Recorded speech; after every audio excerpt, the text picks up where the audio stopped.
face. Malcolm looked around the table. The guard These beside words her are our finally report whispered. card. That Fixing guy. them starts He here. wasn't bluffing. He motioned he? to Lena. She shook her head drew in a slowly. breath. He's the founder. first step is active Oh. listening. Outside, We'll conduct Malcolm interviews with stopped on the clients. steps, Not about pulled what out they his bought, phone, but how they and felt looked up at walking the in. skyline Reflected in the glass Someone tower asked, across the street. and if the feedback is the same ugly, building bore then his we thank company's them, name in Malcolm chrome said letters. simply. His voice Because was calm truth is when still he a spoke. gift. Carla, A quiet laugh send the broke the internal tension. memo.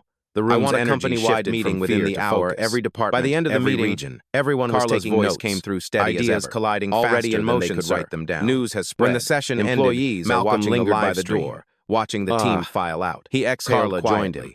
The It's kind of starting, breath that isn't it? came from She years of asked. patience He nodded finally slowly. running out. The real Then they'll reform always understand why starts reform small. starts today. One voice that refuses Back inside to stay the store, silent. the He giant turned toward the screen still skyline glowed beyond with the glass board wall, seal, where morning Carla's light voice hit the echoed company's again silver over the logo. intercom. Yesterday, Branch audit we complete. sold luxury. Data he forwarded said. to corporate Tomorrow, legal. all We'll sell staff will trust. receive notice Carla of review smiled. within the hour. And today, the remaining Malcolm employees looked back huddled at the together empty chairs silent, where something new had just ashamed, begun. Waiting. Today, the he weight of said, exposure we had proved we replaced deserve arrogance. both.